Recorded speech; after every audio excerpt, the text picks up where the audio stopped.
We step out into the resurrection of Christ, saying that no, there is a way out. There is a way out. Here's what the King of Kings showed me. Then that stands against that God that's in the black church, doesn't it? Again, we battle not against flesh and blood, but against principalities, spirits, and rulers in the air.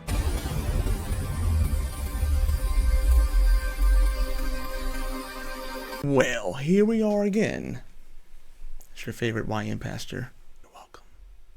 All right. So I want to talk to you today about the resurrection.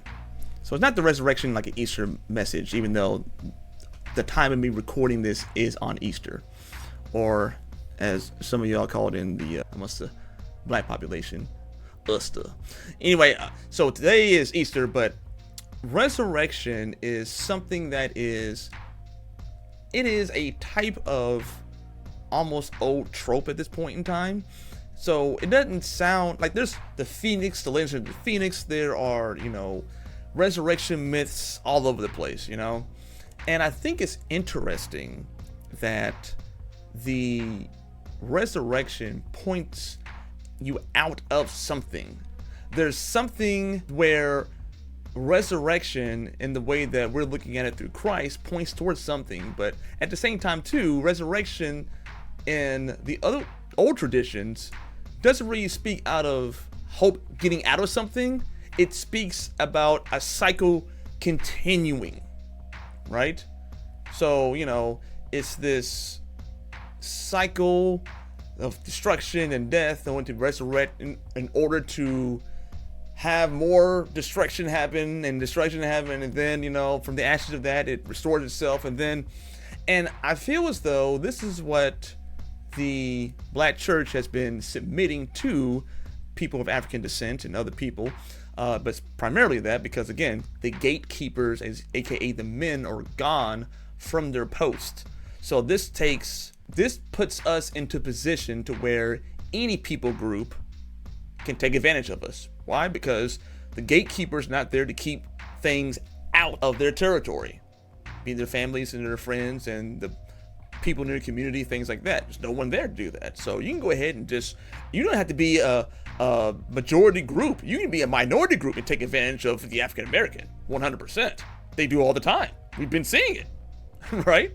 So there's this resurrection into more and more stuff, and the way that we look at things, the way that we vote, the way that we just keep on voting in this cycle.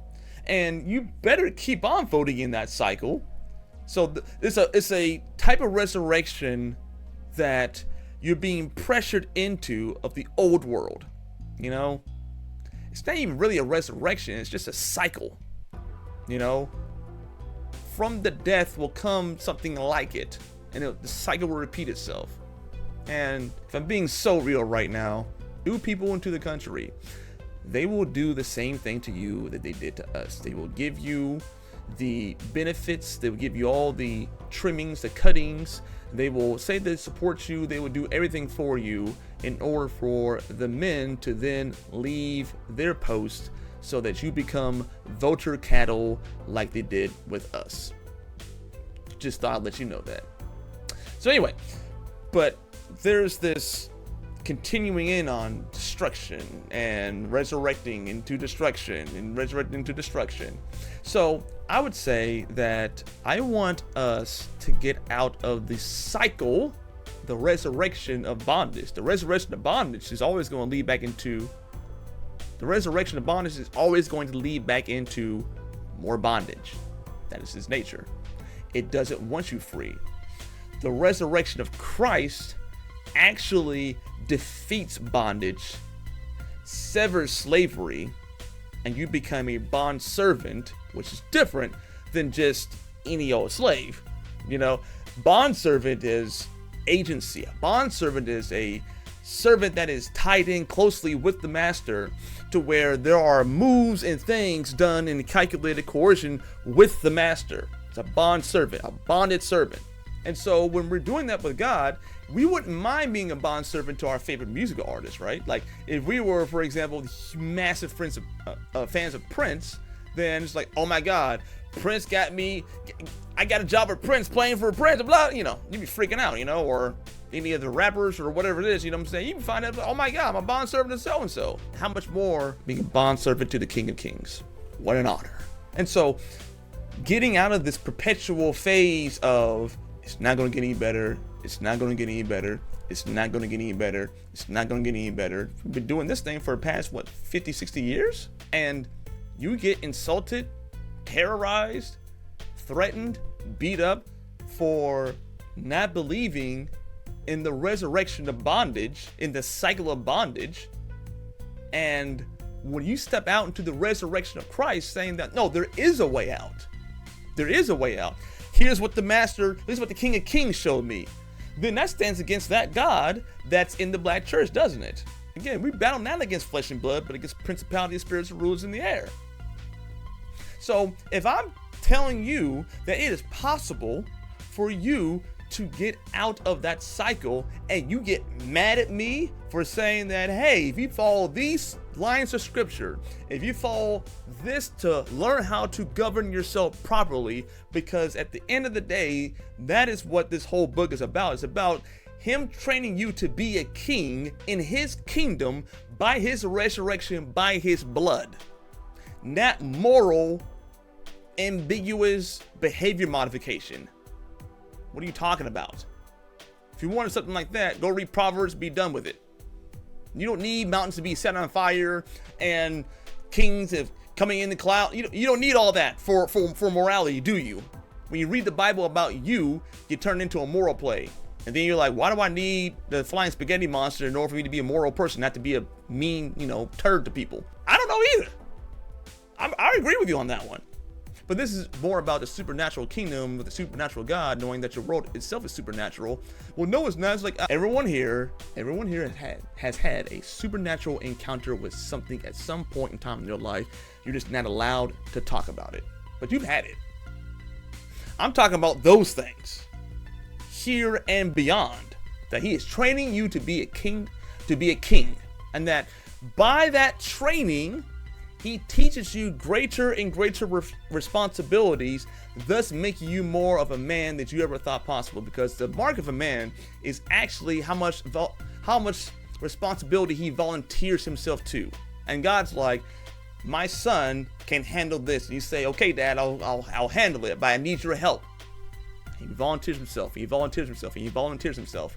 And because of that, he becomes more and more free from the bondage of something that was telling him that he can't do that you are not enough, that you're going to mess it up, and that these people over here cannot give you permission to do that because of their racism, because of their this, because of this problems, or whatever it is. That you have a ceiling that you created for yourself. And I talked about this before in the previous episode, but you have a ceiling for yourself that they set, and if you try to break out of that ceiling, then you've got a problem. Why literally subject yourself to that? And so you teach them about a higher purpose in Christ Jesus, and then they get mad at you about it. How can that be that you're serving the same God? If in the black church, that cult, that you have to vote Democrat, that you better give all the responsibility over to the women, and then get mad at them for not being able to do it, as if God designed them to do that anyway. No, he didn't. They have no interest in it to begin with. And just because some of them have a huge amount of trauma and they want to control things doesn't mean they actually want to either. Stop it. And that is keeping you all in bondage. And you see the data, what happens when you put all the responsibility on the woman. But then you see an entire political system, as of right now, the Democratic Party, you see an entire political system pushing them towards, hey, single moms will take care of you, and marketing towards them. And they have enough data to show what actually is the problem, and they don't do anything about it. There's debate whether or not, the home is the actual problem itself, and how there was a psyop to say that, it wasn't really the home, it's the social economic blah blah. God designed it a certain kind of way. The wages of sin is death. Sin is disobedience from God. So if you don't have your family and the responsibilities and the roles lined up in the way that God created it to be, might be a problem. Simple. Very simple. You can blame it on other things, but at the end of the day, when you get to that family unit, it's hard to overcome threefold cord. That can just be me, mom, and the child.